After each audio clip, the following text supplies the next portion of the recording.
If you're curious about how to use Stampin Blends with Stampin Up cardstocks and colored inks, keep watching to see what I've learned so far. Hi, this is Sage Kimball and I'm the Mad Stamper with another technique and tooltip video for card makers and paper crafters. Stampin Blends are the new alcohol markers from Stampin Up. They're formulated to be used with images stamped with Memento Tuxedo Black ink on Whisper White cardstock. Being an adventuresome sort, I did some testing to see what other inks and cardstocks could be used. I remembered that with Blendabilities a few years ago, the ink didn't bleed with very vanilla cardstock. Unfortunately, blends do smear the ink on my favorite vanilla cardstock. Then I tried Shimmery White, just for grins, and voila, it works great. Plus, you get that little bit of shimmer to add some interest to your project. When I made this card, I wanted a softer look than I could get with Tuxedo Black outlines. I tried Always Artichoke, and it was just as stable as the black. I went on to test all of the current Stampin' Up! Classic inks and put them into 3 different categories: safe, not safe, and maybe safe. I'll show you how I tested them so you can check any inks that you have. I will post a PDF with a list of the inks in each category that you can download using the link provided. Here I've stamped 6 colors on Whisper White. You'll need a light crumb cake Stampin' Blends marker and the color lifter. So I start with crumb cake and swipe a few times over one end of the Always Artichoke. And I don't see any smearing of the ink. Next, I'll swipe a few passes with the color lifter, and I still don't get any smearing. So the color lifter is more concentrated alcohol. In fact, it's just alcohol. I tested crushed curry with the same results as the Always Artichoke. So I put these and other stable inks in the safe category. Yellows, most greens, and most of the subtle inks appear stable.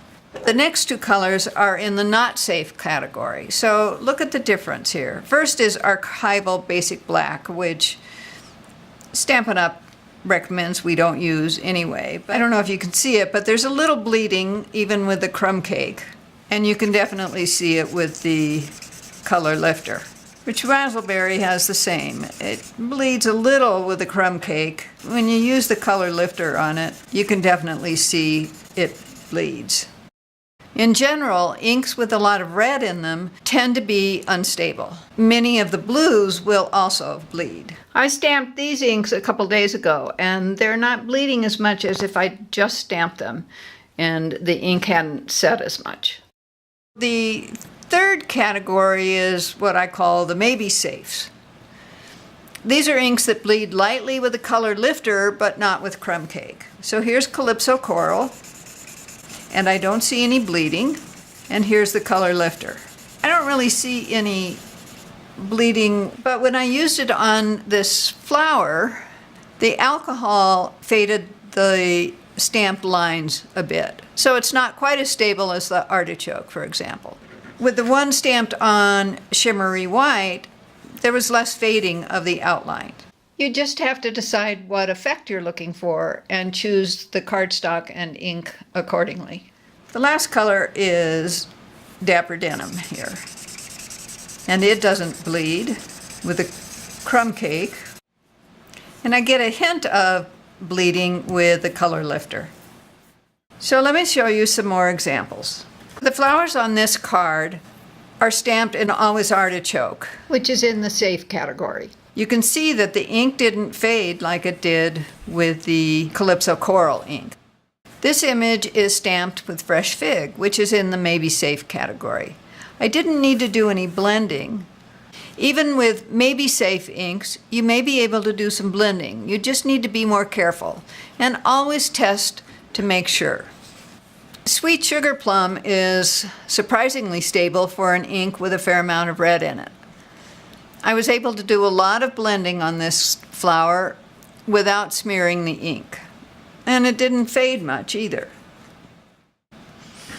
And although archival basic black ink bleeds a lot with blends, I was surprised to find that archival basic gray didn't smear, and neither does smoky slate. So either of these will give a lovely soft outline for your image when you want something a little more subtle than tuxedo black. Of course, sometimes you want the pop of a black outline, so don't rule it out. Use the link provided to watch the Stampin Blends Part 2 video on more tips and tricks. Thanks for watching. Please like this video, share it with your friends, and leave me a comment.